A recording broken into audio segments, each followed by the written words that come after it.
la Fiscalía ya habría puesto en tela de juicio si Erika y si Vivian podrían ser supercómplices. Tus amigas que se ven muy sospechosas, ¿eh? Pero por el modus operandi del crimen, pues parece que actúan en contra de ella.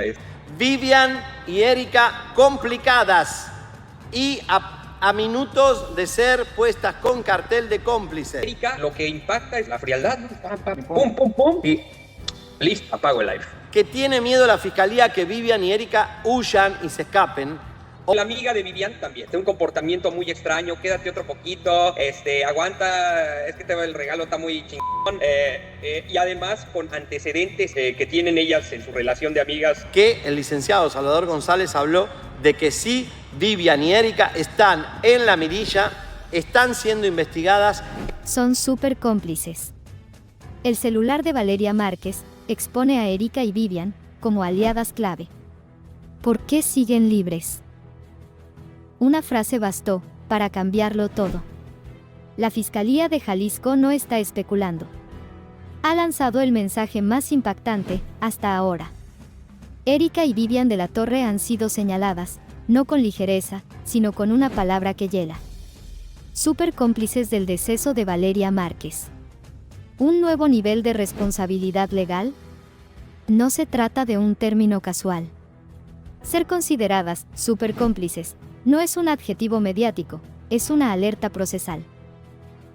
¿Estamos ante una maniobra estratégica para preparar el terreno, o frente a la confirmación tácita de una imputación inminente? La palabra ubicables, usada por el fiscal Salvador González, aunque suene inofensiva, en el ámbito legal significa otra cosa: vigilancia activa ante riesgo de evasión. Lo que indica que Erika y Vivian no están libres, solo aún no capturadas. ¿Por qué siguen libres? ¿Y quién las protege? Esa es la pregunta que retumba en los pasillos judiciales y redes sociales. ¿Qué poder las respalda? Porque después de semanas, no hay órdenes, no hay comparecencias, y mucho menos imputaciones oficiales. ¿Hay manos invisibles asegurando que el proceso se demore? Algunos aseguran que hay una figura poderosa en el trasfondo. Un hombre vinculado a Valeria, del que ni Erika ni Vivian han hablado. Y eso abre una línea de investigación paralela. ¿Ocultan información por lealtad o por amedrentamiento? ¿La amistad era solo fachada? Las imágenes, los fragmentos del en vivo, los chats filtrados y los testimonios revelan que la relación entre las tres estaba lejos de ser cordial. Entre bromas y comentarios tóxicos y actitudes posesivas, se dibuja un escenario oscuro. ¿Fue realmente una relación de amistad o de competencia emocional? ¿Existían sentimientos profundos no correspondidos? Cuando alguien apaga una cámara, en vez de ayudar. Cuando alguien conoce la clave de un teléfono ajeno, y cuando alguien decide callar, mientras otros claman justicia, lo que hay no es inocencia. Es cálculo. El celular de Valeria. ¿Es la caja negra del caso? Tras desbloquear el teléfono con la ayuda de Vivian, los peritos hallaron una secuencia de conversaciones, ubicaciones, notas de voz y capturas, que podrían cambiarlo todo. ¿Por qué tenía Vivian acceso a ese contenido? ¿Desde cuándo? ¿Y por qué lo niega? Se han filtrado datos que apuntan a la existencia de conversaciones borradas. ¿Por qué las eliminaron? ¿Eran demasiado reveladoras? Erika y Vivian fueron presentadas inicialmente como afectadas indirectas. Pero eso ha cambiado. Ahora, la Fiscalía estudia con lupa cada uno de sus movimientos. ¿Fue complicidad emocional? Una teoría no explorada lo suficiente es la emocional. ¿Vivian sentía algo más que amistad por Valeria? ¿Hubo celos, rivalidades o sentimientos no correspondidos que motivaron el silencio, la omisión o incluso la intervención? Esto no es menor. En casos judiciales con fondo emocional, el móvil puede alterar el grado de responsabilidad. ¿Estamos frente a una advertencia disfrazada de lenguaje técnico? Cuando el fiscal menciona que ambas están ubicables, está diciendo más de lo que parece. Se está asegurando de que no salgan del país, y se está preparando para una acción contundente. y si los indicios se confirman, lo que sigue será una vinculación a un proceso sin retorno. Son inocentes hasta que se demuestre lo contrario, son inocentes hasta que la Fiscalía no haga una imputación directa sobre ellas. Fiscalía revela los 7 delitos y más de Erika y Vivian de la Torre por ser cómplices del deceso de Valeria Márquez. ¿Qué nos dice la Fiscalía? Que ya van avanzando, poco a poco, pero van avanzando. Ya van aproximadamente 20 testigos que mandan llamar. Se confirma la verdad oculta sobre Erika y Vivian en el caso de Valeria Márquez. ¿Qué dice el artículo 19? Que son autores los que participan en la ejecución del delito. Acorraladas por la justicia. La Fiscalía acusa de 7 cargos a Erika y a Vivian de la Torre por el deceso de Valeria Márquez. El caso que estremeció al país ahora toma un giro aún más delicado. La Fiscalía no solo investiga, ahora prepara cargos. Erika y Vivian de la Torre ya no son únicamente personajes secundarios de una desgracia, sino posibles protagonistas legales en uno de los casos más comentados del año. La tensión sube con cada nueva revelación. Y la pregunta es directa: ¿estamos ante 2 testigos mal asesoradas, o frente a piezas clave de una estructura de encubrimiento? ¿Por qué no han sido llamadas a declarar, si ya existen infracciones identificadas? Si la Fiscalía tiene claras las faltas, ¿por qué el silencio? ¿Estamos ante una omisión táctica? ¿O es parte de una estrategia legal, para actuar con contundencia en el momento exacto? Según el análisis del abogado penalista, Arturo Portillo, hay 7 infracciones perfectamente delimitadas, que podrían vincular tanto a Erika como a Vivian. Y todos están ya dentro de los expedientes, que se mueven en los tribunales de Jalisco. La primera es omisión de auxilio. Erika aparece en grabaciones, justo después del momento crítico. En lugar de asistir a Valeria, apaga la transmisión. Un gesto que, aunque parezca insignificante, cambia el foco del caso. ¿Fue un intento por borrar lo ocurrido? Legalmente, el abandono de personas se configura cuando se evita prestar ayuda en situaciones de emergencia, y más aún si existe cercanía directa con la afectada. Erika no solo estaba ahí, también tuvo oportunidad y decisión. Y la decisión fue apagar la señal. La segunda es el apoderamiento no autorizado. El famoso artefacto rosado vuelve a escena. Erika habría tomado posesión del teléfono de Valeria. ¿Por qué? ¿Por encubrimiento? Si no hubo autorización y si se accedió a su contenido, se estaría hablando de un acto tipificado como hurto equiparado. Y lo que parecía una acción impulsiva, podría encerrar una falta legal, con consecuencias de gran alcance. Número 3. Modificación de información digital. Aquí la situación se vuelve aún más delicada. Si ese dispositivo fue manipulado, si hubo archivos eliminados o modificados, se habla de alteración de pruebas. El Código Penal contempla esta figura como obtención y manipulación ilícita de datos. No es necesario haber hurtado el dispositivo para incurrir en esta falta. Basta con acceder sin consentimiento, editar o borrar. Número 4. Perjuicio a bienes. Parece menor, pero no lo es. Las cámaras de seguridad en el lugar del suceso no grabaron. Se investiga si hubo sabotaje o intervención. Si alguien interfirió con el sistema de videovigilancia, hablamos de agravio intencional a bienes utilizados en investigaciones, lo cual complica su peso penal. Número 5. Engaño procesal. Se refiere a alterar pruebas, dar datos falsos y ocultar información relevante. Todo eso cae dentro de la infracción de engaño procesal.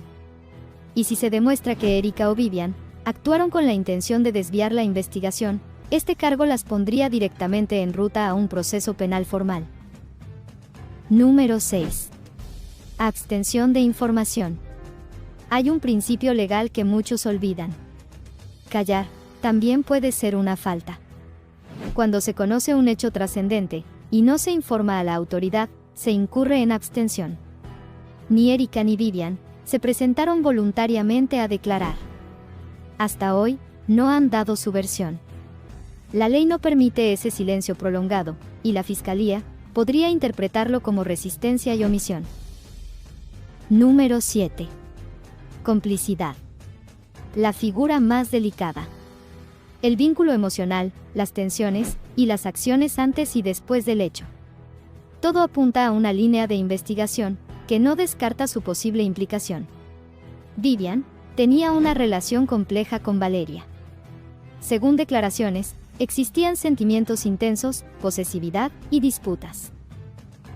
Si se demuestra que esas emociones escalaron hasta influir en el lamentable desenlace, el caso cambia por completo. ¿Y si no fue participación directa, sino instigación emocional? En derecho penal, eso también cuenta. Erika y Vivian están bajo vigilancia. Su libertad, por ahora, es provisional. Vivian fue interrogada en su domicilio, más de 8 horas de interrogatorio. Pues obviamente liberaron muchísima información que la Fiscalía en este momento tiene en su posesión. La Vivian me regaló un peluche, esto porque... Fueron más de 12 personas a entrevistarla. Fue todo un operativo para poder entrevistarla en su domicilio. Vivian, ¿quieres ser mi novia? Aquí delante del público. Estuvieron presentes policía de investigación, peritos forenses en psicología y demás. Se filtra impactante interrogatorio. La Fiscalía advirtió a Vivian de la Torre que la pondrían tras las rejas si no daba las contraseñas del celular de Valeria Márquez, y esta cedió. La presión legal ya casi encierra a Vivian de la Torre. En un giro completamente inesperado, en el caso Valeria Márquez, se confirma una acción que deja expuesta la verdad, que estaba oculta. Un operativo conformado por más de una docena de agentes, peritos y especialistas en cibernética, llegó directamente al domicilio de Vivian de la Torre. La misión era extraer la contraseña del teléfono de Valeria Márquez. La advertencia fue directa. Si no colaboras, el siguiente paso es una orden de confinamiento inmediato. A lo que Vivian accedió. Durante 8 horas, en un ambiente cargado de tensión y sin cámaras presentes, Vivian fue interrogada por la Fiscalía en su propia casa. La versión oficial ha sido desmontada. Lejos de mantenerse al margen, ella entregó personalmente las contraseñas, que permitieron a la Fiscalía acceder al teléfono de Valeria. ¿Colaboración voluntaria? ¿O una decisión tomada bajo presión, para evitar consecuencias legales? Con las cámaras del local totalmente inactivas, y sin registros visuales del momento clave, el celular de Valeria se convierte en la única voz que puede testificar lo que realmente ocurrió. ¿Qué oculta ese dispositivo? Se sabe que ya ha sido intervenido por peritos en cibernética, y que cualquier intento de borrar pruebas puede ser interpretado como una infracción. ¿Y si lo que encuentran implica directamente a Vivian? La propia Fiscalía confirmó que, gracias a esta contraseña, se logró acceder a conversaciones privadas, interacciones, mensajes y datos de redes sociales. Este archivo digital es ahora el centro de la investigación. Y no es lo único que quedó al descubierto. También se confirma que la estética no era de Valeria, sino un negocio de sus familiares. Otro dato que cambia el enfoque y de cómo se ha presentado el caso ante la opinión pública. Al entregar la contraseña, Vivian pudo haber evitado una instancia legal mayor, pero también podría haber abierto la puerta a una serie de consecuencias inesperadas. Los expertos legales advierten que si se encuentra evidencia de manipulación de datos o eliminación de contenido, se estaría hablando de una falta procesal severa. Mientras Vivian colabora, Erika sigue sin declarar. Una testigo ya la ha señalado. Su silencio, lejos de protegerla, podría complicar su situación legal. En un contexto de presión mediática total, la falta de declaraciones solo da más margen a la Fiscalía para construir una narrativa unilateral. El Código Nacional de Procedimientos Penales establece que toda persona con conocimiento de un hecho ilícito debe declarar. Negarse a hacerlo, especialmente cuando el caso ha escalado a nivel nacional, puede reforzar aún más una teoría del caso en su contra. Algunos expertos ya hablan de una posible estrategia institucional. ¿Será que la Fiscalía busca una solución que calme la presión pública, en lugar de buscar al verdadero autor intelectual? ¿Sabías que a Vivian o a Erika les pueden dar 70 años de cárcel? Imagínate que por estos indicios ya embones dentro del artículo 19 del Código Penal, que es son autores los que colaboren. Por estas acciones que hizo Vivian, ¿podrían señalarla como la autora intelectual? Y la ejecución del delito era borrar los antecedentes y borrar las pruebas que se veía la ejecución de una persona. La fiscalía puede decir, por esto, lo que vimos, por la retención, tú puedes ser la autora intelectual. Callar también es colaborar. Abogado filtra la sentencia en contra de Erika y Vivian por el deceso de Valeria Márquez. 70 años tras las rejas. El abogado Arturo Portillo no se guardó nada. Las palabras salieron con el peso de una sentencia no oficial, pero tan poderosa como una orden firmada.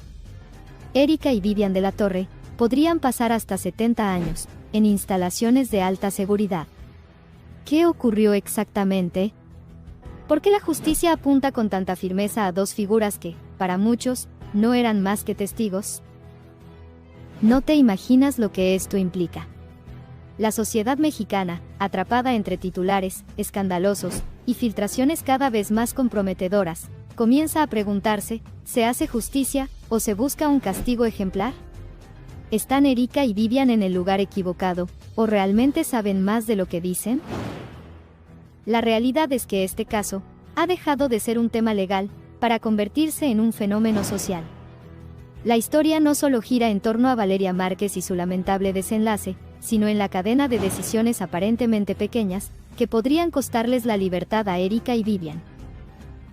Erika fue vista manipulando un artefacto justo después del suceso. ¿Apagar una transmisión en vivo puede ser suficiente para enfrentar décadas bajo custodia? Según el Código Penal de Jalisco, sí. Manipular, alterar o eliminar evidencia digital se considera obstrucción, y si se demuestra que hubo intención de ocultar la verdad, la acusación podría escalar. Uno de los elementos más controvertidos del caso es un teléfono rosado. Existen imágenes donde presuntamente Erika aparece con un dispositivo que coincide con el utilizado por Valeria para transmitir. ¿Qué pasó con ese teléfono? ¿Fue borrado? ¿Fue escondido? No es el objeto en sí lo que importa, sino su contenido. La eliminación de datos, especialmente en un contexto crítico, podría ser interpretada como eliminación de evidencia. Y si eso se suma a una falta de auxilio inmediato, la situación cambia por completo. El abogado Portillo también declaró que el encubrimiento también puede juzgarse como participación. También dijo, a veces no se busca a quien lo hizo, sino a quien puede pagar por ello. Algunos expertos han empezado a insinuar que las grabaciones y testimonios que involucran a Vivian no solo la muestran como una cercana a Valeria, sino como alguien que, según varios indicios, mantenía una relación posesiva, cargada de celos y control emocional. La Fiscalía estaría formando una narrativa donde Vivian pudo haber influido emocionalmente en los eventos. ¿Podría considerarse una incitación indirecta? ¿Una influencia tóxica disfrazada de amistad? Los rumores sobre su posible salida del país alimentan la idea de que algo se intenta evitar. La Fiscalía asegura que ya está localizada, pero ¿por qué habría considerado irse si no tuviera nada que temer? La ley es clara. Callar también es colaborar. El Código Nacional de Procedimientos Penales dice que, quien sabe, debe declarar. Pero Erika y Vivian no han comparecido, no han hablado, no han ofrecido ninguna versión. Su silencio ha sido interpretado como una forma de defensa o de confesión. No, la Vivian, que ahorita me va a mandar algo. Ya sabía, güey, ya sabía. La muy amiga Vivian, que ya está en Paraguay y que ya ha estado subiendo incluso hasta TikToks. O sea, es increíble. Vivian de la Torre se fuga de México por el caso de Valeria Márquez. ¿Es verdad o no es verdad? ¿Por qué no la habían citado? ¿Por qué la Fiscalía no citó?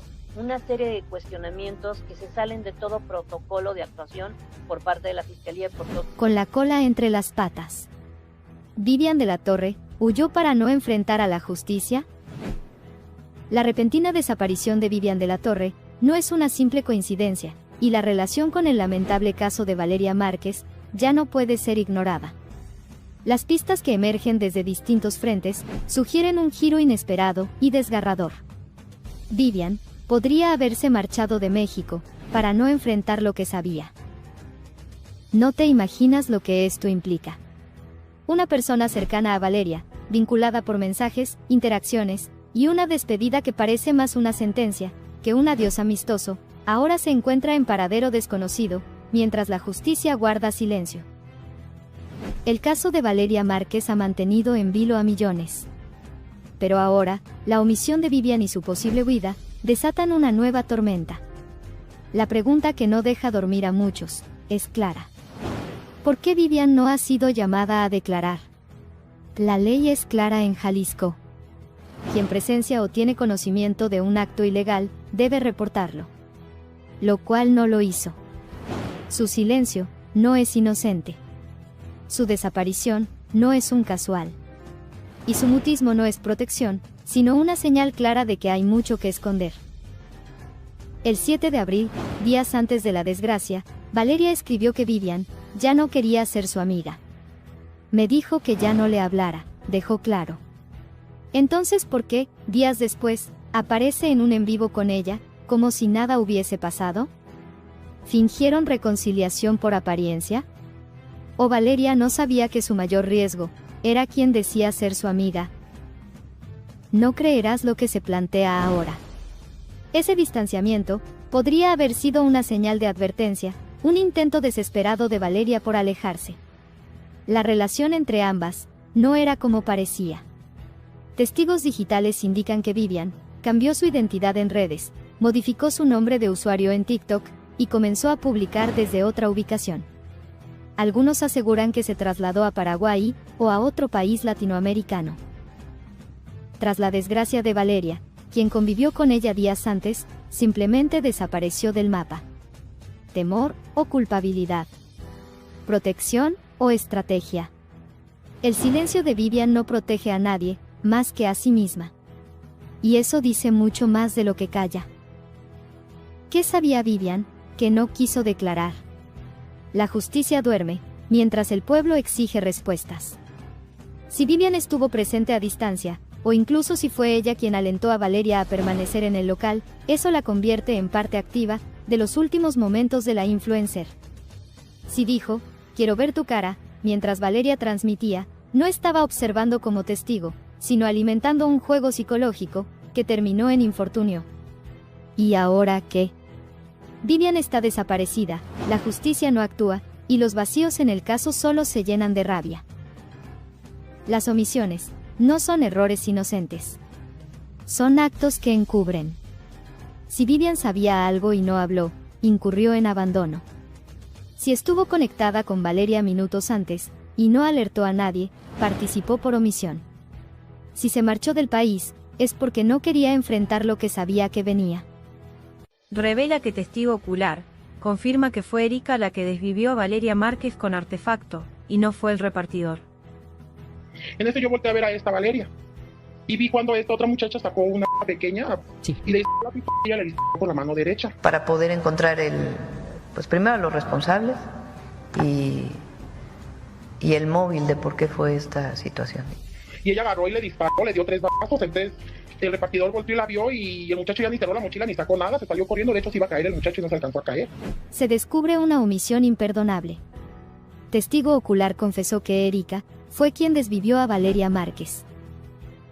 La Fiscalía recibe una declaración devastadora que cambia todo. Un testigo afirma que quien desvivió a Valeria Márquez no fue el repartidor, como se manejaba desde el principio, sino su colaboradora más cercana, Erika. Recibió Valeria la traición de alguien en quien más confiaba. No te imaginas lo que se descubre. La escena fue distinta a como nos la contaron. Según el testimonio de una persona cuya identidad ha sido protegida por temor a represalias, Valeria estaba sentada junto a Erika cuando ingresó el joven repartidor. Todo parecía un día normal en el salón, hasta que la desgracia reventó en 3 impactos certeros. ¿Por qué entonces la Fiscalía se empeñó en acusar al repartidor, ignorando las señales que ahora apuntan directo a Erika? El testimonio señala que Erika fue quien intencionalmente generó los impactos en contra de Valeria. El silencio cómplice que rodeó este caso desde sus inicios se convierte ahora en un grito de injusticia. ¿Quién protegió a Erika? ¿Por qué nunca fue cuestionada a fondo? ¿A quién convenía desviar la atención hacia un tercero inocente? Las cámaras del salón no fueron aseguradas, los objetos personales, incluyendo un vaso con bebida y un peluche con posibles huellas, no fueron analizados ni recolectados. ¿Fue esto un descuido o un encubrimiento premeditado? La negligencia en la escena del hecho no puede pasarse por alto. Se descubre que las autoridades ignoraron evidencias clave, dejando libre a quien hoy es señalada como la verdadera responsable. El celular de Valeria desveló un mensaje que nunca fue enviado. Me cansé de fingir. Quiero mi vida de vuelta, decía. Ahora, este fragmento se convierte en una pista clave. ¿Valeria intentaba romper un pacto de silencio? ¿Fue silenciada por lo que sabía? ¿El costo de hablar fue su propia vida? Erika, aunque cercana a Valeria en lo cotidiano, nunca alcanzó el mismo nivel de popularidad en redes. ¿Había celos? ¿Presiones externas? ¿Manipulación emocional o económica? La relación profesional se enreda, con posibles intereses oscuros.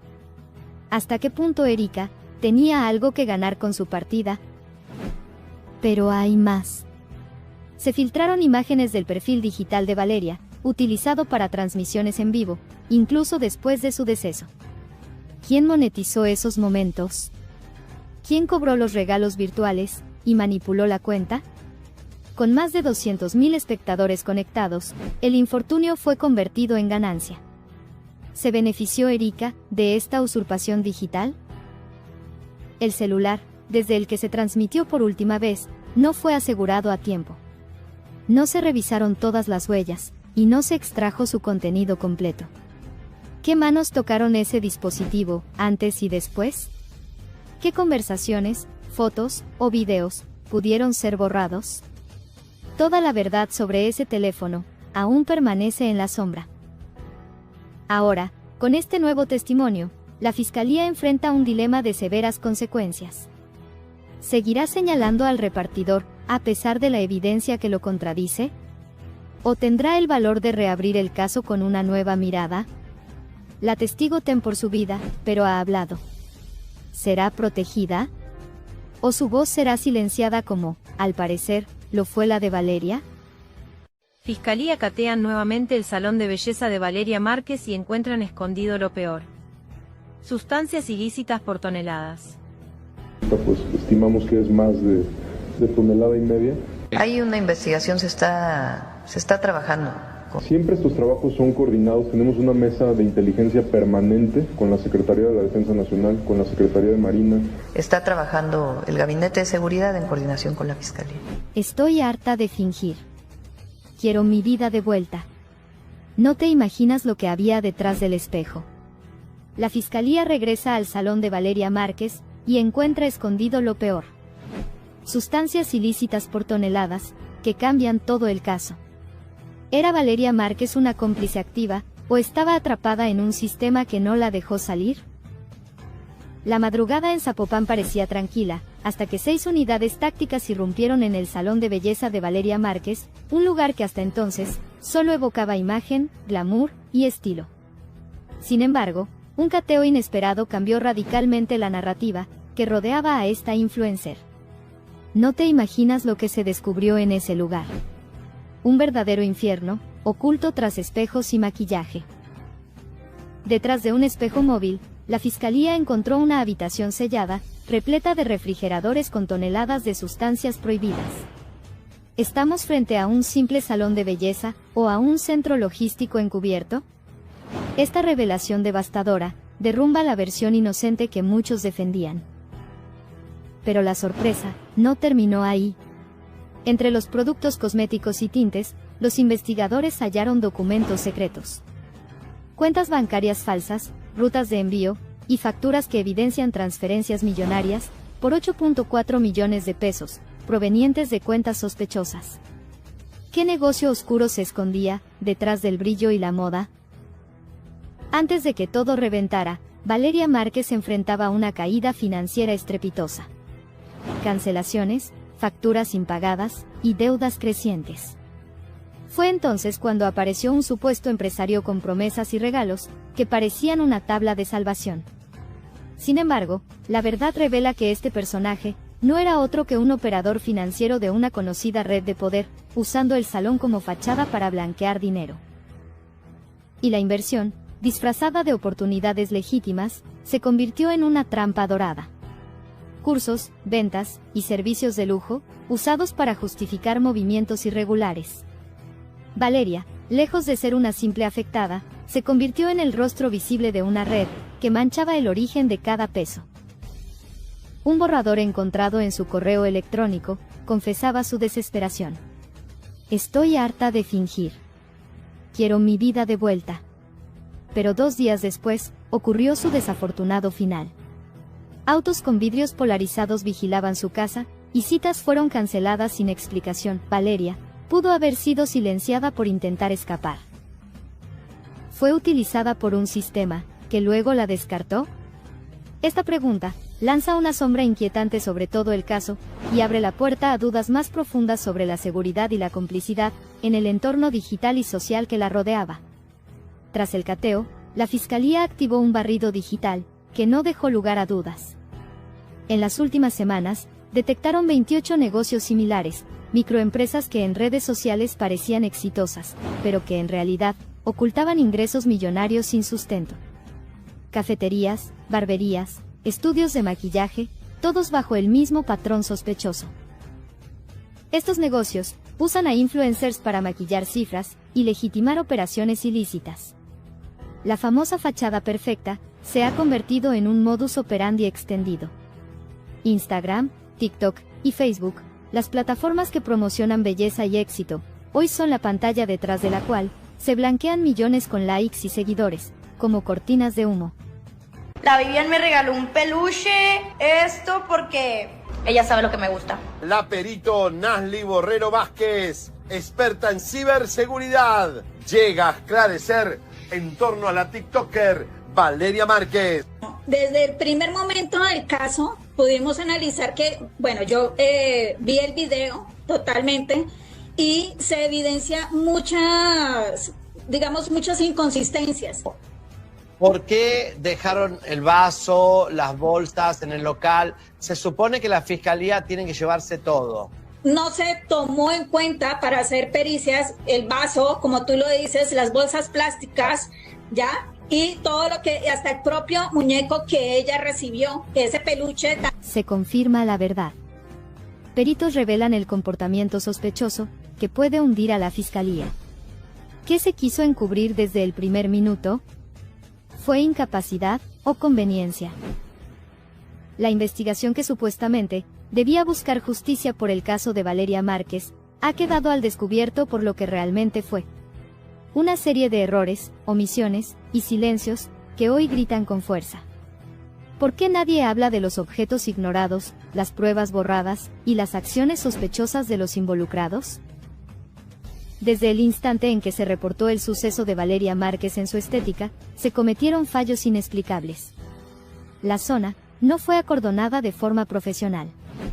Entre los objetos que permanecieron intactos en la escena, se encontraba un vaso que hoy podría cambiarlo todo. Ese vaso, visible en el video donde Valeria recibe un peluche, nunca fue analizado. ¿Y si contenía algún sedante? ¿Y si era parte del plan para inmovilizarla? La omisión de esta evidencia nos lleva a una sola conclusión.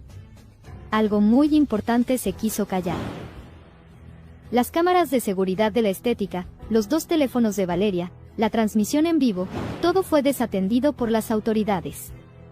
Los peritos en ciberseguridad afirman que no se analizaron dispositivos clave, ni se preservaron registros digitales. ¿Por qué? ¿Quién se beneficia de estas fallas? ¿Por qué la Fiscalía evitó solicitar respaldo legal a plataformas como TikTok para acceder a los metadatos? Incluso, el segundo celular de Valeria, el que contenía información privada y valiosa, jamás fue requisado. La colaboradora del lugar tuvo acceso a él. ¿Qué hizo con ese dispositivo antes de que llegaran las autoridades? ¿Qué datos se eliminaron? Los testigos que presencian un horror como este, suelen entrar en estado de shock. Sin embargo, en este caso, la colaboradora de Valeria apagó la transmisión en vivo sin titubear, y salió del lugar con una calma escalofriante. ¿Qué clase de entrenamiento emocional se necesita para actuar así en una situación tan impactante? Su comportamiento no fue casual. Los movimientos calculados, la omisión de llamados a emergencias inmediatos, despiertan muchas dudas. ¿Quién la instruyó? ¿O simplemente sabía que nada le pasaría? Días después del suceso, un hecho siniestro sacudió a los seguidores de Valeria. Un nuevo video en vivo con su imagen y su voz fue transmitido en redes. Los peritos confirmaron que se trataba de un contenido generado con tecnología de inteligencia artificial. ¿Quién utilizó la imagen de una joven que ya no podía defenderse para generar ingresos? ¿Qué tan bajo se puede caer para convertir el infortunio en espectáculo digital? La imagen de Valeria fue manipulada, monetizada y usada sin escrúpulos. ¿Dónde estaban las plataformas digitales mientras esto ocurría? ¿Por qué permitieron que se hiciera contenido falso con semejante nivel de frialdad? Los peritos han sido claros y contundentes. La cadena de custodia fue rota desde el primer momento. Cada objeto manipulado sin guantes, cada grabación no respaldada legalmente, y cada minuto sin asegurar la escena, representa un paso más hacia la impunidad. ¿Quién va a responder por esta negligencia? Renta, luz, agua, internet. Fiscalía ordena abrir la tumba de Valeria Márquez para nuevo peritaje y lo que encuentra es algo extraño. Que las autoridades siguen en busca de las causas e incluso ya se sabe cómo huyeron los sirios. Aquí donde yacen los restos de Valeria Márquez, quien fue asesinada el pasado 13 de mayo cuando se encontraba en su estética en Zapopan. Si algo me pasa, que el mundo lo vea. Exhuman a Valeria Márquez y descubren una microcámara en su cabello. ¿Quién la colocó ahí? ¿Valeria estaba siendo vigilada o intentaba protegerse? Lo que parecía ser un caso marcado por el escándalo y el desconcierto, ha dado un giro escalofriante. Valeria Márquez no solo fue objeto de una partida abrupta, sino de algo mucho más perturbador. Una operación de silencio y manipulación, que podría involucrar a una red con mucho poder. Una madrugada silenciosa en Jalisco, se transformó en epicentro del misterio. Bajo una orden judicial, la Fiscalía ordenó la exhumación del cuerpo de Valeria Márquez. Nadie imaginaba lo que encontrarían. La fosa no estaba vacía, pero tampoco el cuerpo estaba intacto. Sellado con cera industrial, el pecho de Valeria ocultaba un dije, con un símbolo enigmático. Un triángulo, un ojo, y la letra M. ¿Qué intentaban advertirle al mundo? ¿Quién colocó ese objeto allí, y por qué no fue registrado en el primer informe forense? No creerás lo que se halló en su piel. Tras la reapertura del caso, los peritos encontraron rastros de sustancia blanquecina bajo sus uñas, cortes simétricos detrás de las orejas, y residuos metálicos en sus manos. Ninguno de estos detalles figuraban en la autopsia inicial. El acta original jamás fue firmada por el médico legista. ¿Fue falsificada? ¿Quién tenía tanto poder como para alterar un informe oficial? Horas antes de la exhumación, una cámara del Panteón captó la imagen de una figura cubierta por una capucha, dejando una rosa negra y una nota sobre la tumba de Valeria.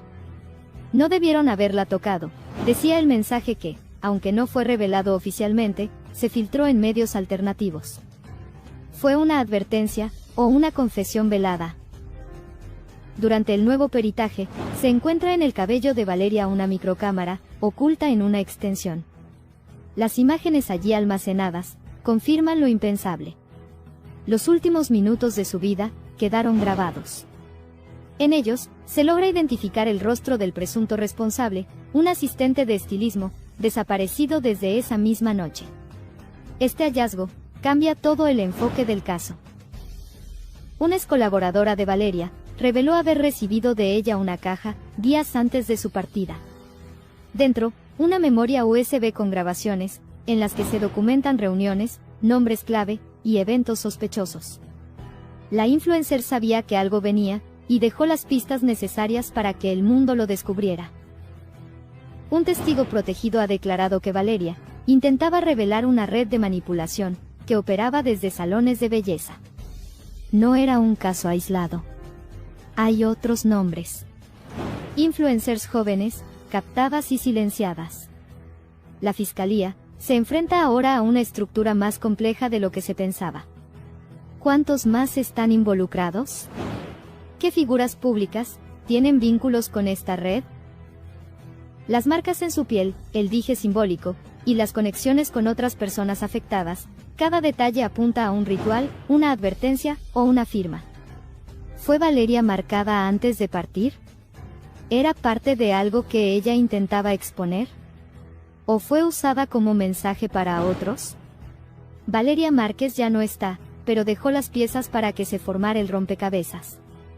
Hola. ¿Valeria? Sí. Filtran lo que Fiscalía había descubierto de Erika N. segundos antes de que le quitaran la vida a Valeria Márquez. Que tú vayas a quitar el live, que es una prueba que tiene, que es una defensa. Llama a la policía. Lo último que vas a hacer es apagar el live y borrar el live. Y ni siquiera podía llegar a su casa porque me debía a mí, le debía a la roomie y me había robado el dinero de mi escuela. ¿Qué revela el misterioso objeto blanco que aparece en el video? La Fiscalía expone a Erika segundos antes del deceso de Valeria Márquez. No era inocente. Hizo una señal y dio la orden. La triste realidad que pocos conocían sale a la luz. Erika, empleada del salón de belleza donde ocurrió el deceso de Valeria Márquez, mostró un comportamiento inusual segundos antes del suceso. ¿Por qué apagó la transmisión en vivo, en lugar de buscar ayuda? Esta acción ha generado especulaciones sobre su posible implicación. Análisis detallados del video de la transmisión en vivo han revelado la presencia de un objeto blanco detrás de Erika, justo antes del impacto. Algunos investigadores sugieren que podría tratarse de una señal o indicación para el perpetrador, lo que implicaría una coordinación previa. Este hallazgo intensifica las sospechas sobre la posible participación de Erika en el deceso. Vivian de la Torre, amiga cercana de Valeria Márquez, también ha sido mencionada en las investigaciones. Se ha informado que Vivian insistió en que Valeria permaneciera en el salón, a pesar de las sospechas de esta última sobre un regalo inesperado.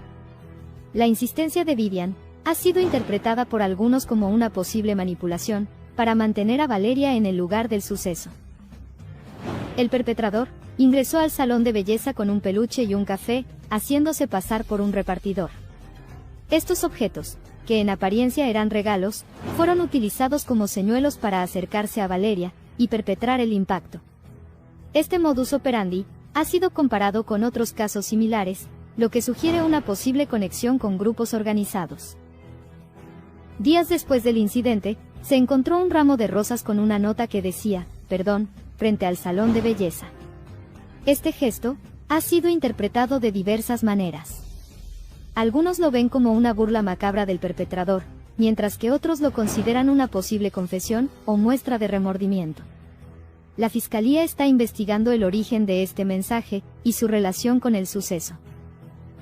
El deceso de Valeria Márquez ha conmocionado a la sociedad mexicana y ha generado un clamor por justicia. La Fiscalía de Jalisco continúa investigando el caso, y se espera que las nuevas revelaciones sobre Erika y otros posibles implicados arrojen luz sobre los motivos y responsables de esta injusticia. Mientras tanto, la memoria de Valeria sigue viva en las redes sociales y en el corazón de sus seguidores, quienes exigen respuestas y acciones concretas para prevenir futuros actos de escarmiento a manos de maleantes. Valeria Márquez era una influencer y empresaria mexicana, de tan solo 23 años, con un gran deseo de vivir y con sueños por cumplir. El 13 de mayo de 2025, durante una transmisión en vivo, un hombre que se hizo pasar por repartidor le causó el deceso. La Fiscalía de Jalisco ha declarado el caso como prioritario y está realizando entrevistas y análisis de evidencia para esclarecer los hechos y llevar a los responsables ante la justicia. La desafortunada partida de Valeria Márquez ha puesto en evidencia la vulnerabilidad de las mujeres en México y la necesidad urgente de acciones concretas para garantizar su seguridad. She was scared because she had been receiving money from her partner, her ex-partner, who was the person who sent her to be executed with that delivery, for several months. How long did our fights last? A while, man, if we lasted a while. Vivian was telling him to stay there because Vivian had known for a while that he had already been paid a lot of money, more than $200,000. Because we had only fought, right? We also lasted a while and I am very proud. GY. When did we fight? Since he had also already shared that money with Erika, who also told him, try to keep it there so that this person can go and execute me. Suspicions are confirmed. New investigations by the prosecutor's office reveal that Vivian was paid $200,000 to be an accomplice in the death of Valeria Márquez. What at first appeared to be an unfortunate isolated episode has taken an unexpected turn. Vivian was paid to betray her friend. This revelation has shaken the entire country and raised a series of questions that until now had no answers. You can't imagine what sources close to the case have revealed. Vivian de la Torre, who until recently was considered Valeria's best friend, is now in the public eye for her alleged complicity in the event that shocked all of Mexico. Authorities claim to have compelling evidence pointing to a cash payment of $200,000 as part of a premeditated plan. The relationship between the two influencers was well known on social media, but so were the friction and disagreements. Vivian reportedly felt jealousy and envy for the life that Valeria had begun to build, including a new romantic relationship with a Dominican artist, which allegedly motivated the estrangement and subsequent reconciliation. A reconciliation that is now being deeply questioned. A conversation between Vivian and Erika, Valeria's employee and friend, reveals possible planning prior to the incident. In one of the messages, Vivian writes to Erika, "Everything has to go well. You don't know what a lesson you're going to get if it doesn't go as planned." Quote. Erika, visibly nervous, responds, "Oh, Vivian, I'm scared." The final instruction was clear: turn off your phone when they arrive. The context of these messages is key, as they occurred hours before the unfortunate event. Were Vivian and Erika mere witnesses or key players in a coldly orchestrated act? It is revealed that Francisco Alvarez Alorio, known as El Jr., Valeria's ex-partner, was the mastermind behind the plan. Sources close to the situation claim that after being rejected by Valeria, he looked for a way to punish her. According to testimonies, he was the one who paid Vivian the large sum of money to facilitate the event. A friend of Valeria's new love in the Dominican Republic stated that the influencer had decided to leave her previous life behind to begin a new stage away from Francisco's control. Her plan included moving, getting married, and pursuing a career in music, but her plans were thwarted by a betrayal from within. Erika, who was also at the scene and was the last person to appear on camera after the horrific event, has been the subject of heavy criticism. Why did she turn off the video instead of asking for help? Why was her expression so calm in the face of such a horrific event? The defense attorney has claimed that her client acted in a state of shock. However, the contradictions in her testimony and the leaked messages raise new questions. Investigators now have digital records in their custody that could demonstrate how each step was planned. Lawyer leaks new findings in the Valeria Márquez case. The facts. Erika was the last person visible on camera, evidently in a state of shock. They say that her friend poisoned her because she drank the coffee she had earlier. She didn't want Valeria to be seen that way. New unexpected twist. The prosecution is going after the influencer's friends. She decided to stop streaming for one sole purpose. Lawyer presents new findings in Valeria Márquez case and prosecutors go after the influencer's friends. You can't imagine what has been discovered in the last few hours. A new finding revealed by Erika's lawyer, one of the friends who was with Valeria the day of the incident, has triggered a chain reaction, outrage, and new questions. The prosecutor's office has reportedly already initiated new lines of investigation, and everything indicates that the influencer's closest circle may not be as innocent as they appeared. Lawyer Jasmine Camillo, Erika's legal representative, who was the last person to be with Valeria, has broken her silence. In recent statements, the lawyer described the accusations linking her client to the sinister act as false, assuring that a media persecution has been unleashed that puts her integrity at risk. Erika claims that her relationship with Valeria was purely professional. According to her version, she was at the beauty salon performing duties as an employee, and her reaction to turning off the live was out of shock, not a cover-up. However, social media users questioned why her first reaction was not to call the emergency services, and why she appeared so calm in the face of such a devastating event. Erika had previously seen the delivery man who approached Valeria with the alleged gift. She even warned Valeria to receive it directly. Why then was a sketch of the suspect not made? The lawyer denies that her client was summoned for that purpose, alleging misinformation. One of the most intriguing moments was the appearance of a flower arrangement with the word "sorry" at the entrance of Valeria's business.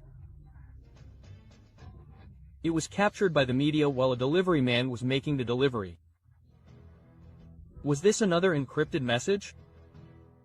An attempt to close a cycle or distract the investigation? The truth is that the prosecution has already taken it as evidence. The perpetrator of the incident escaped on a motorcycle and had an accomplice in a white vehicle. The escape routes were different, seeking to confuse the authorities. Thanks to C5 monitoring, the authorities would have already identified the license plates of the vehicles involved. While Erika's lawyer insists on her innocence, social media is full of theories. Some claim that there were strange messages, gestures, and attitudes on the part of both friends before, during, and after the incident. It was Vivian who wanted Valeria to stay at all costs. Why was there so much interest in her receiving that gift? The delivery of a stuffed animal, a drink, and the mysterious bouquet of roses raised new suspicions.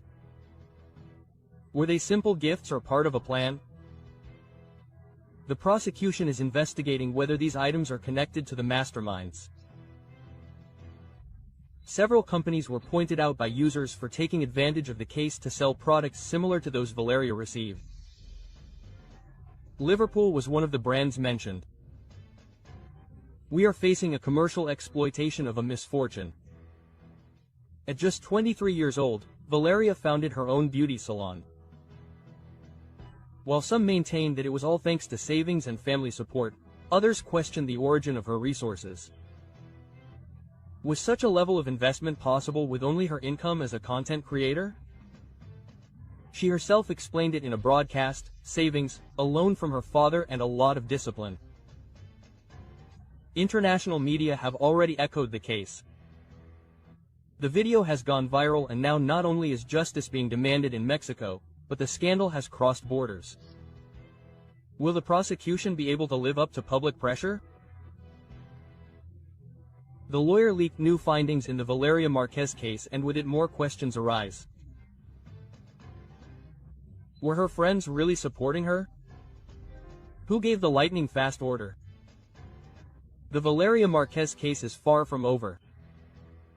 The authorities, the media, and the public continue to be attentive. Each new detail could change everything we thought we knew.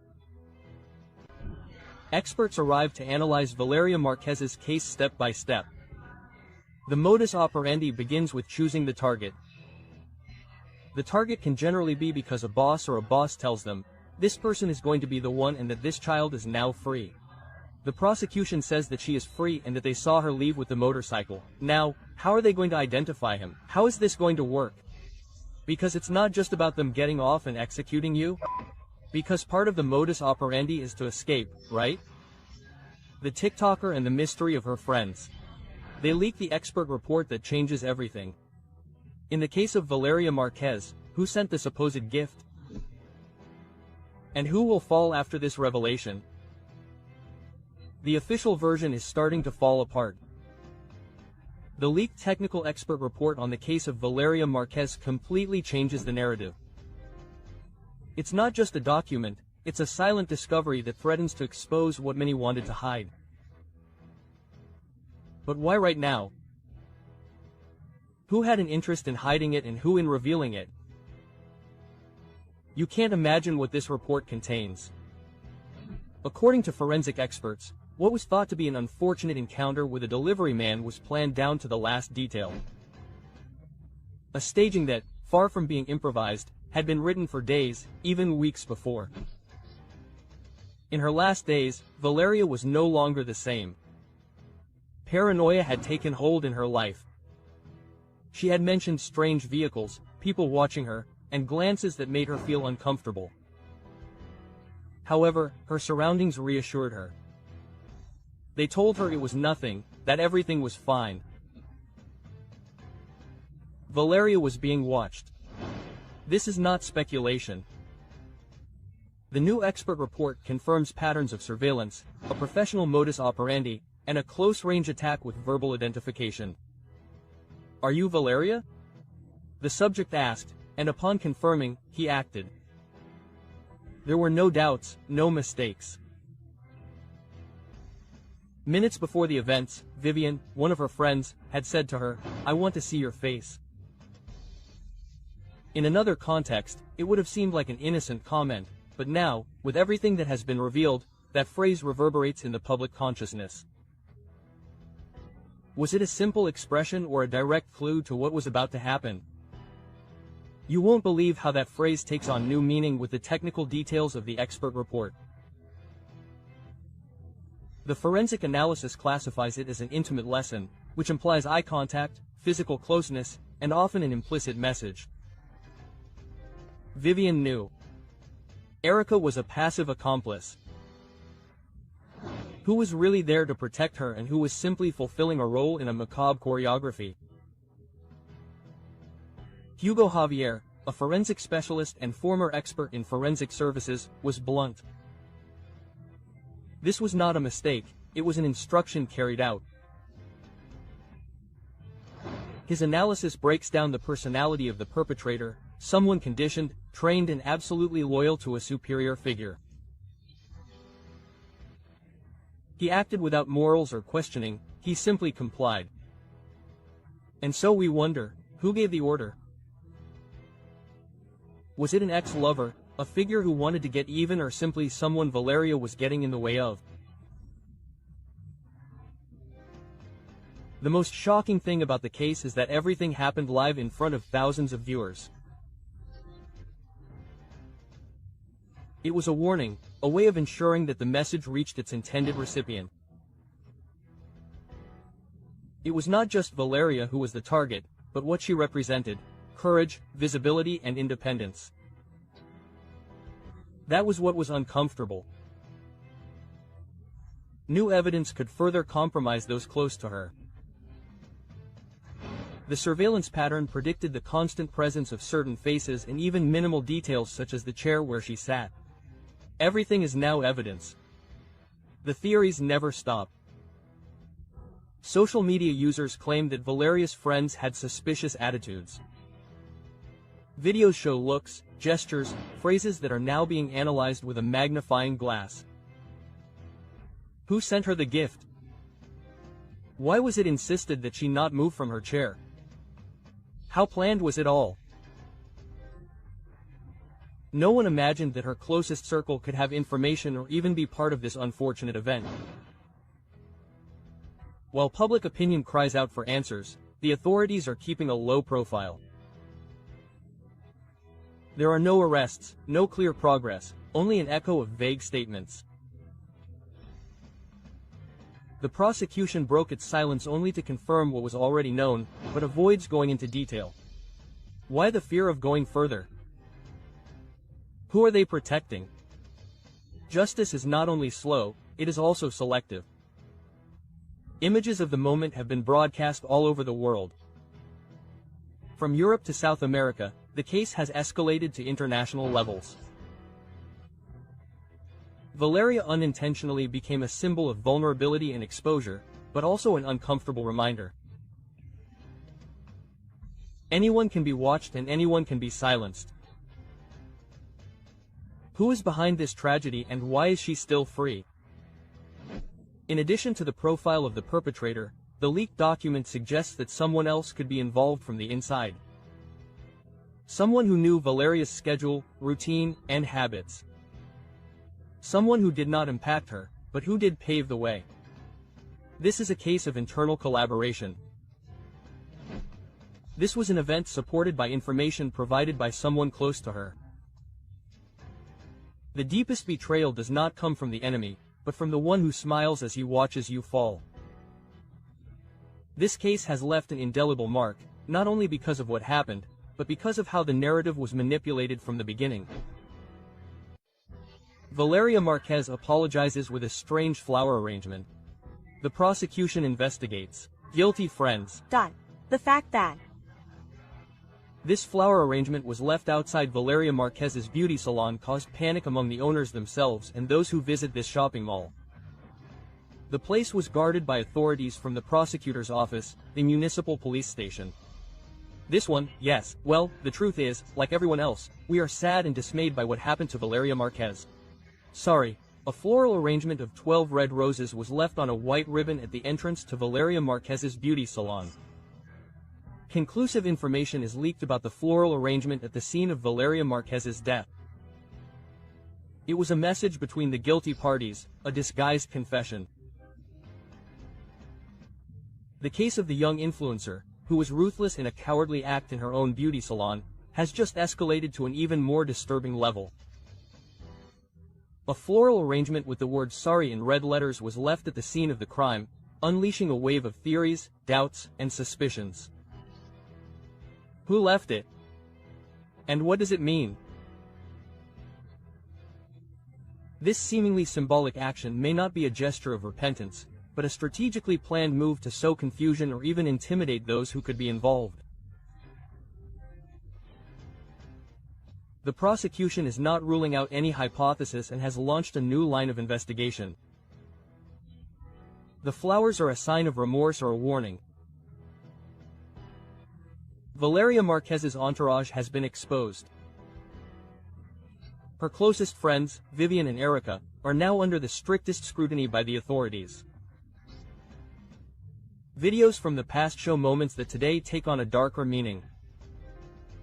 Furtive glances, strange gestures and hints on the air. In a live broadcast, one of them pretends to be talking on the phone and makes an abrupt gesture. It was a signal, a code or part of an already structured plan. What previously seemed like a simple routine video has now become a key clue. The prosecution has already requested expert reports on body language and semiotics to decipher these behaviors. In her last broadcast, Valeria expressed feeling bad. She claimed to have a strange feeling, but what should have been a warning was minimized by her friend, who forced her to remain on camera to receive a supposed gift. Today the gesture takes on new weight. Did that friend know something? She was following instructions. The entire country is wondering, did Valeria sense her departure? Was her discomfort an ignored plea? This scene now becomes a key piece in a story plagued with omissions, ignored signs, and a betrayal that still has no clear face. The prosecution now has a sketch of the subject who pretended to be a delivery man. The description was provided by Erika, who voluntarily collaborated by providing details about his appearance, tone of voice, and behavior. However, the question that is burning in public opinion is, why did this individual know exactly where Valeria would be and when was the exact moment to act? Was he hired by someone in the inner circle or was he simply following orders from a mind that remains in the shadows?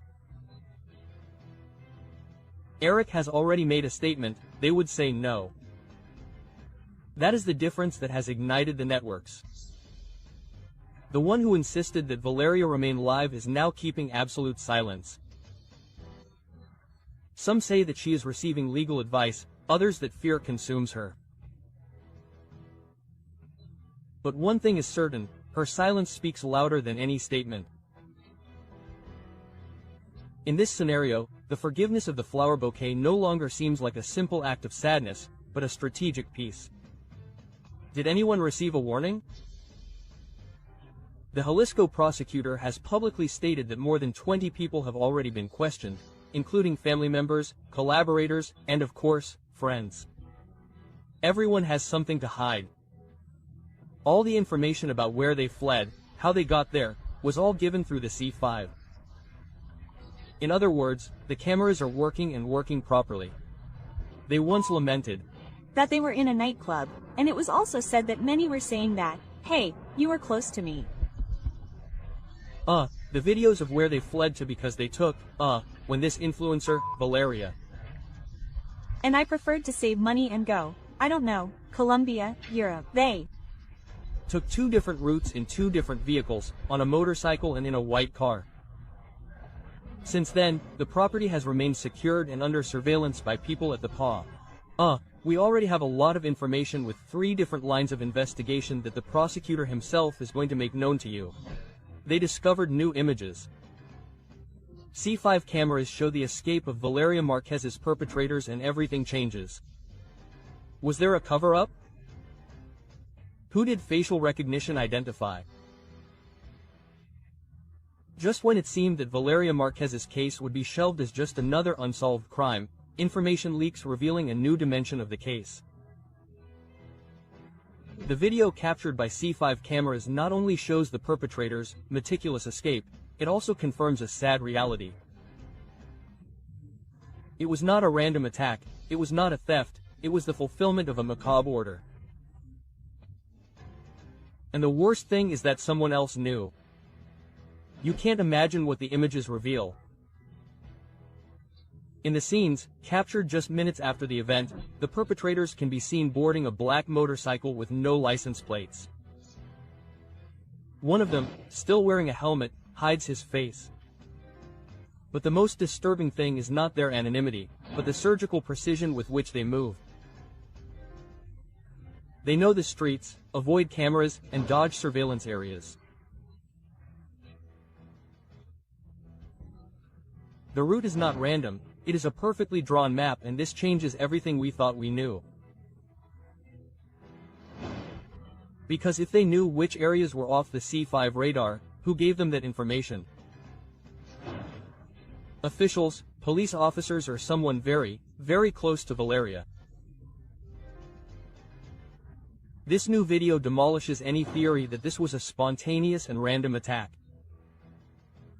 The well-coordinated escape reveals a deeper and high-risk network. Why didn't the police act if the cameras were active? Why wasn't there a patrol car intercepting the motorcycle? Who decided to look the other way? The evidence is now irrefutable. This revelation opens the way to one of the darkest theories, that of internal complicity. We are facing an organized attack with official protection, or someone close to Valeria betrayed their trust. A family's sadness turns to rage.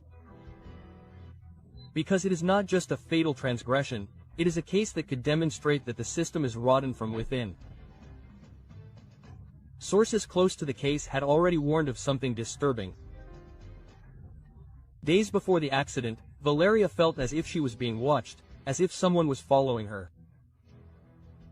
There was also an argument with a close friend who stopped appearing on her social media and refused to make a statement.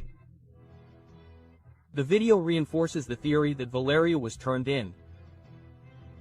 A patrol car located just blocks from the scene of the accident did not respond to the emergency call. Their excuse was confusion about the location, but that explanation now sounds ridiculous compared to the precision of the escape. It was not a confusion, it was an omission. And every omission has consequences. If someone close to her collaborated, if the authorities deliberately failed, and if the perpetrators acted with impunity, then everything was planned, not by unknown enemies, but by people who knew her. An urban monitoring specialist stated anonymously that the escape could not have been improvised. The movements show training and knowledge of the system. It is impossible without internal help. It is no longer just about finding the direct culprits, it is about discovering who facilitated everything from the shadows. The devastated family demands justice. What they did to Valeria is unspeakable. And if there are police officers or officials behind this, we demand that they all be brought down. And Erika calls me and says, "Hey, baby, they're bringing you something and I don't know what. I don't even know if you've seen it, but the cameras at Erika's business have been ripped off. They want to give it to you." And I was like, oh, well, she arrived in about an hour.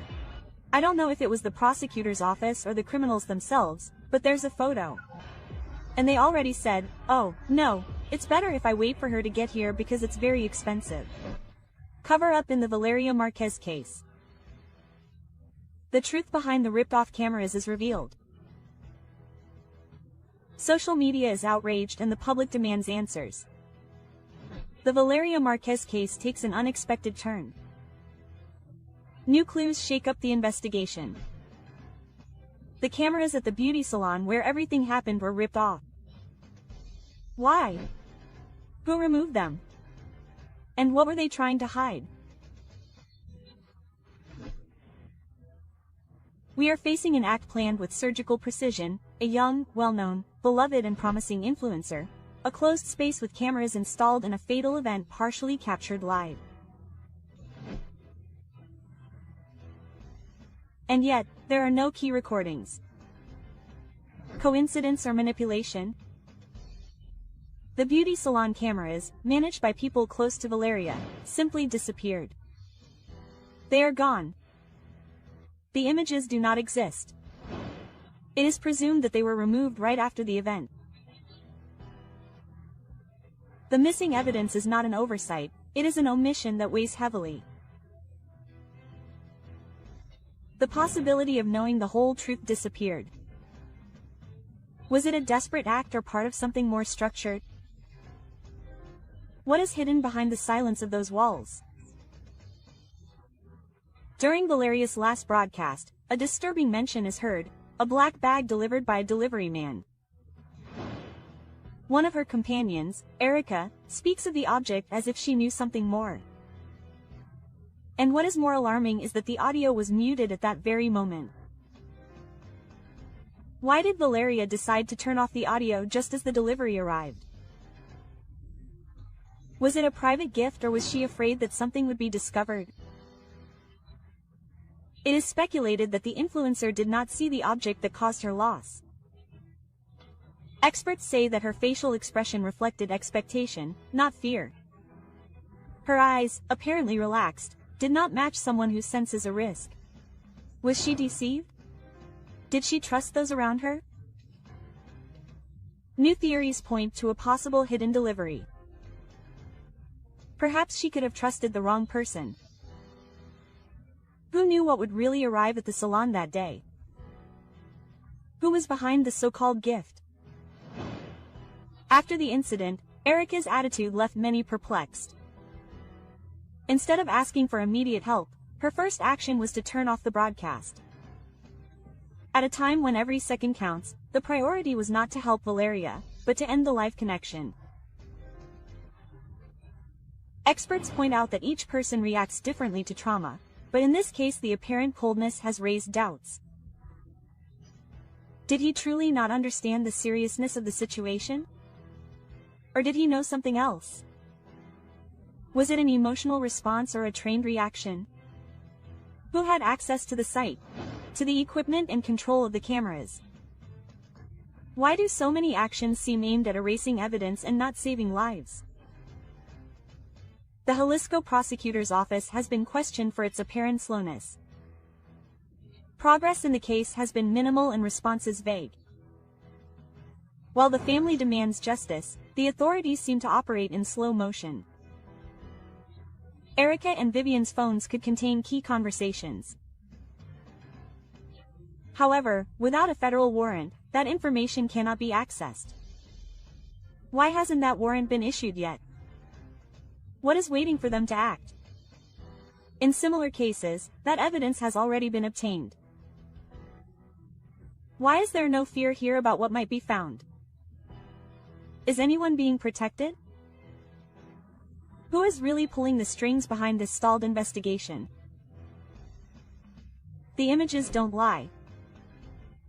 Photographs from the scene show the cameras torn out, loose cables and missing evidence.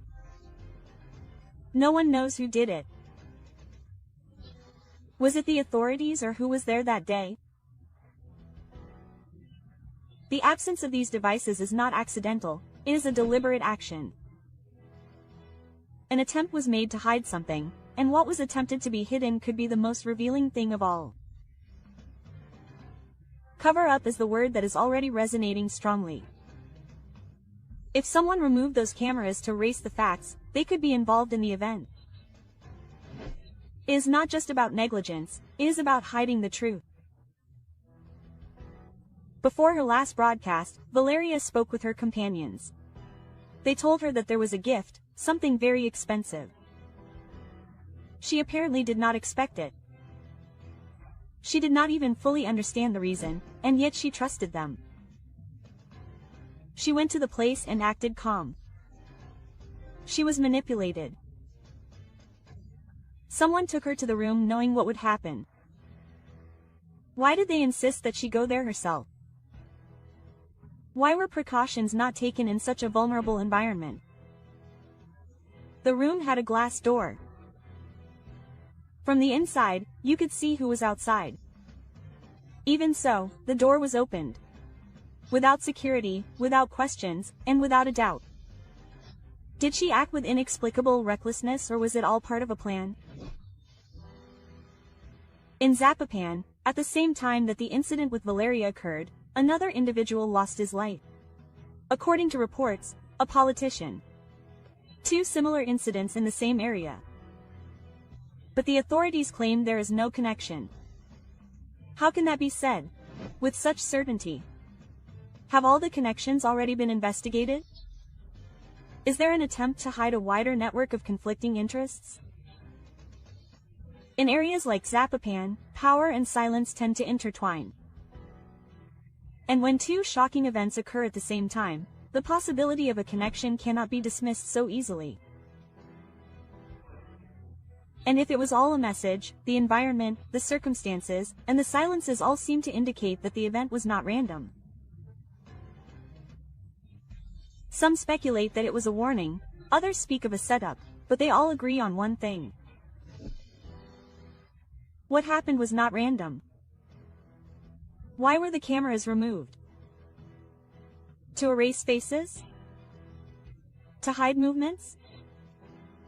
To eliminate any possibility of an accurate reconstruction?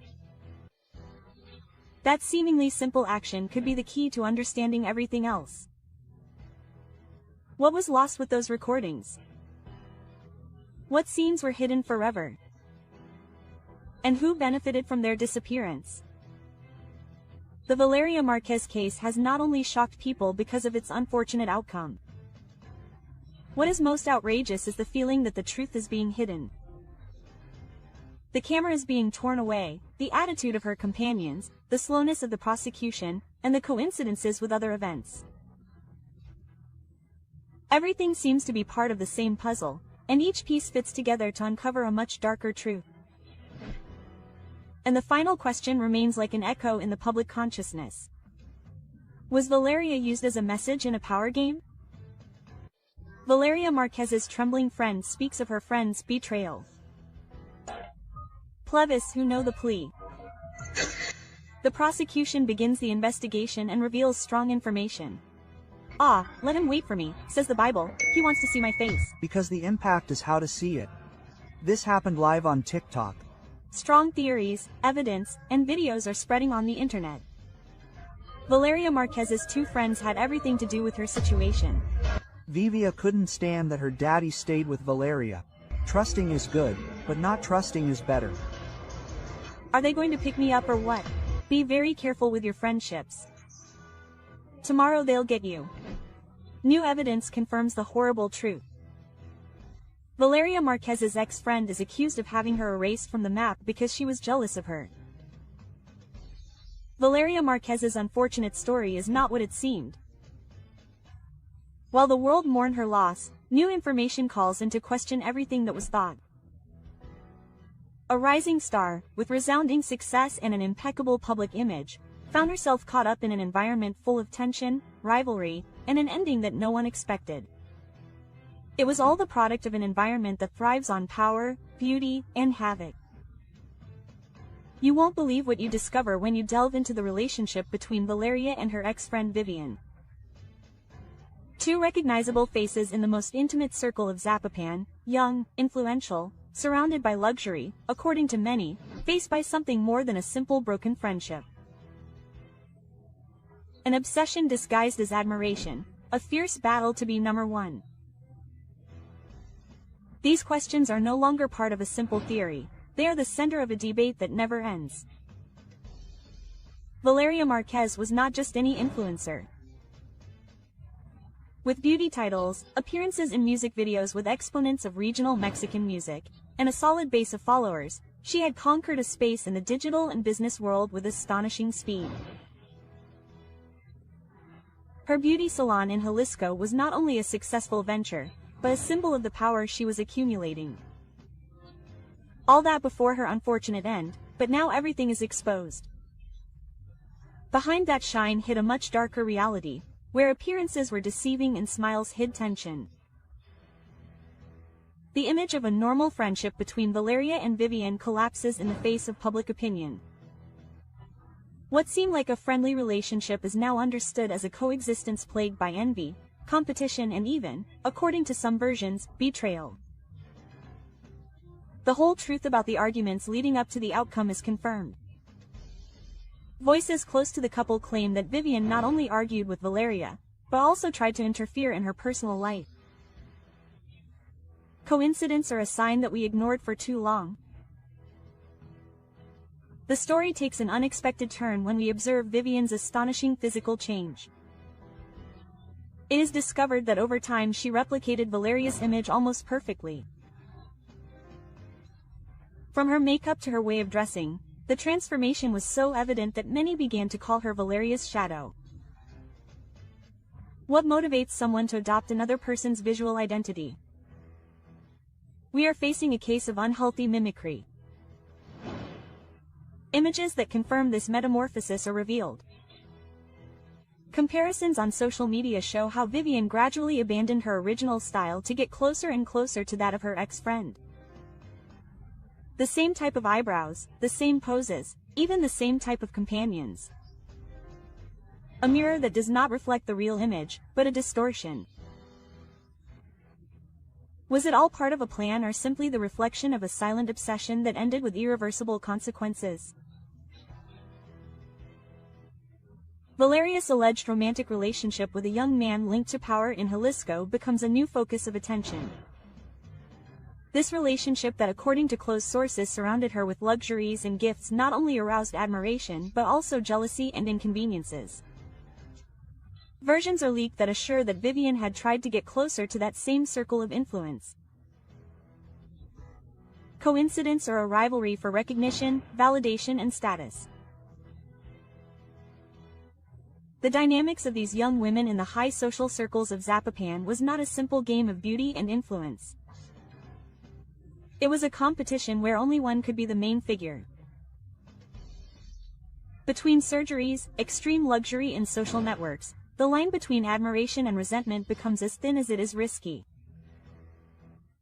Valeria's unfortunate death was not just a loss, it was a warning.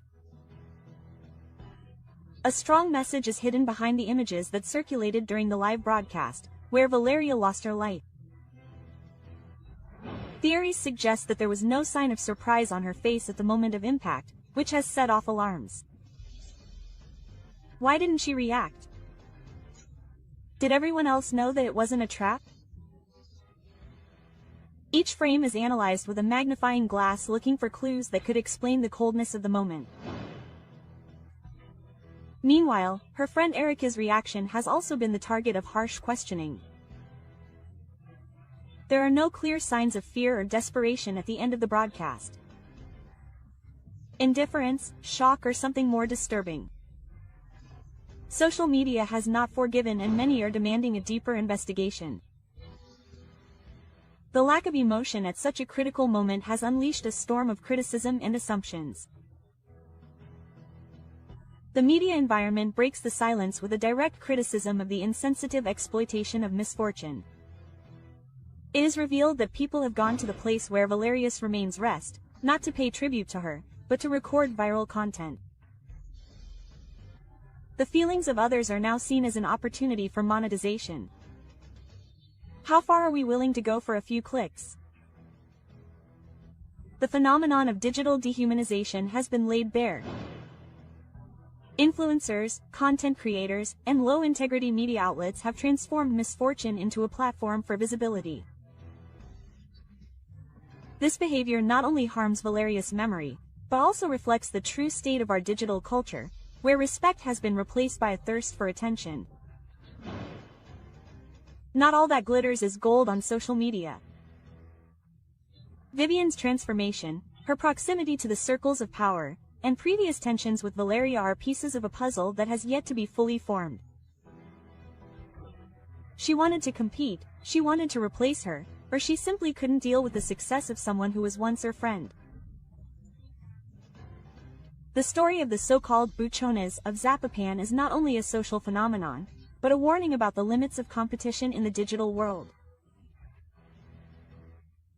When image is everything and public approval becomes a currency, relationships become contaminated and envy disguises itself as companionship. A lifestyle is confirmed that, although envied by many, is full of risks. Women who live amidst luxury, but also intimidation, aesthetic pressure, and fierce competition. Is this what we celebrate? Is this the goal that many are pursuing? Valeria Márquez's story is a wake-up call. It's not just about justice, it's about understanding, reconstruction, and awareness. Valeria did not perish in vain. If we, as a society, manage to open our eyes to what we are allowing, validating, and applauding.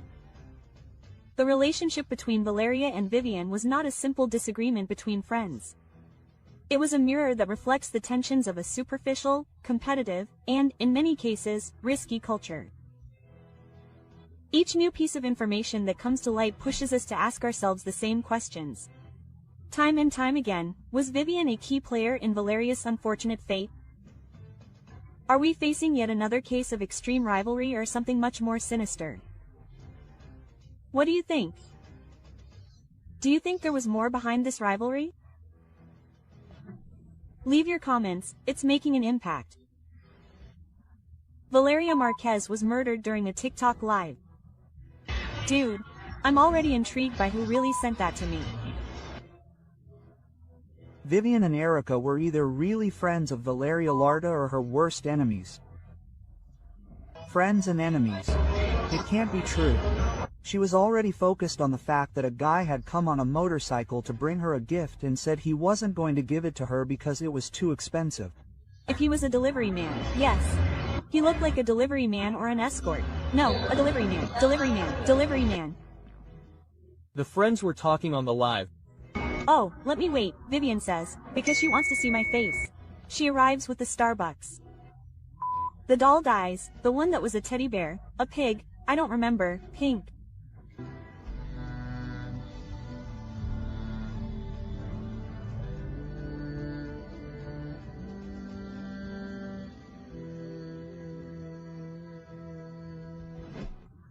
Strong hints against Valeria Márquez's friends are revealed. They were accomplices, a gift or a carnival. The whole reality that few knew came to light. A young woman, a rising influencer, a promising social media star, was brutally assassinated in an act that is currently shaking all of Mexico. Coincidence or calculated betrayal? It was Valeria Márquez, harmed by her own friends. However, what has recently been discovered changes everything. The friends who were by her side are now under scrutiny. We wonder, who sealed Valeria's fate? Did someone else plan it all from the shadows? The country is in shock. Valeria Márquez, the 23-year-old Mexican influencer, was eliminated in front of her followers while she was live streaming. But the most chilling thing is not the event, but the circumstances. Everything points to an attack planned with surgical precision. And the most disturbing thing is that those who knew the most about her movements were her friends Vivian de la Torre and Erika Hernandez. Innocent witnesses or accomplices in a macabre plan. Both were in contact with Valeria before and during the event. Vivian even convinced her to stay in the salon. Erika, for her part, witnessed the sinister event and her reaction was as cold as it was disturbing. There are gestures, silences and absences that cannot be ignored now. Why did Eric interrupt the broadcast without showing a hint of shock? What did Vivian know? The last coffee and the last stuffed animal. Two objects that seemed harmless today have become key evidence. An alleged delivery man delivered both minutes before the impact. The same man returned with the explosive object and ended Valeria's life. And who knew that Valeria would be there at that exact time? Only those closest to her. The perpetrator knew exactly what moment to take advantage of. Did someone give away his location? Someone used Valeria's trust as a silent tool and the eyes are pointing more strongly than ever at Vivian. But neither Vivian nor Erika offered immediate statements. While the country demanded explanations, they remained silent out of fear, guilt or complicity. And while the networks were bursting with theories, Vivian was absent from the prosecution's call, an absence that only fueled mistrust. Why didn't she show up? Who is she protecting? The prosecution can no longer ignore the behavior of these two women. Their testimonies are key. They will say everything they know or they will continue to hide the darkest part of this story. A few hours before the accident, in a live broadcast, Vivian made a gesture with her fingers that simulated 3 projectiles. Many thought it was a joke, but now it is interpreted as a sinister message. A veiled warning. A sign between accomplices. Vivian's insistence that Valeria not leave the room has also aroused suspicion. Why such urgency? What if Valeria had left? Would that simple change of plans have saved her life? Valeria was not just an influencer. She was a young entrepreneur with a growing brand, hundreds of thousands of followers, and a promising future. Envy, rivalry, betrayal, everything is on the table. Her death not only left a personal and family void, it also unleashed a conflict of interests. Did anyone have something to gain from her absence? Hypotheses ranging from financial gain to the elimination of competition are being considered that point to a dark motive behind the horrendous event. Was it a passionate act or a settling of scores disguised as misfortune? Vivian has denied everything. She says she only wanted to give a gift, that it was all by chance, but the prosecution has already officially summoned her. Her testimony, according to close sources, could contradict previous versions. Lies under pressure. Eric, for his part, has maintained a silence that has become unsustainable. Social media does not forgive and thousands of users question his passivity. His exit from the room, without a trace of fear or shock, was captured on video. His face does not show sadness, but coldness. The case took an even more controversial turn when the name of Ricardo Ruiz, the WR, alleged leader of a well-known organization, emerged. Although the prosecution quickly denied it, rumors of a romantic relationship between him and Valeria continue. A settling of scores, a passionate revenge, a romantic betrayal. Some claim that someone very powerful ordered the attack. Others say that it was a lesson to send a message. How close was Valeria to this man? Did she know too much? These questions open up a new dimension to a story already full of shadows. The evidence is not conclusive, but the clues, the silences, and the attitudes are. Valeria was the target of a meticulously orchestrated ambush, and everything indicates that someone very close facilitated what happened. Friendship was the perfect mask to cover up a betrayal. The cameras, the messages, the gifts, the timing, nothing was by chance. Who kept her in the living room just when she had to flee? Who knew that day would be her last? This case is not just another transgression, it is a reflection of the country, of the fragility of life, of the betrayal where there should be support, and of a system that must live up to the horror it witnessed. Valeria lost her life in front of Miles. Her face will be remembered. Her voice on social media still resonates, but her story must not end in darkness. How far will the truth go? Now, with the entire country watching, the truth cannot be hidden. The pieces of the puzzle are falling into place and the inner circle is no longer untouchable. The question is only one. Who took Valeria Márquez's life and why? This case cannot be forgotten. It demands justice, demands media pressure, and demands that the world know what happened. If this story impacted you, share this video, comment with your opinion, and don't forget to subscribe. Together we can keep up the pressure until everything is known. Have you seen the new evidence that has come to light? Click on the following video and find out what no one is saying. Remember that you are on the Wall of Fame channel. Check out this video, which is much better. You will surely love it. Don't hesitate to subscribe and like this video. We also invite you to explore our other videos so you can always stay up to date on what is happening in the world of entertainment.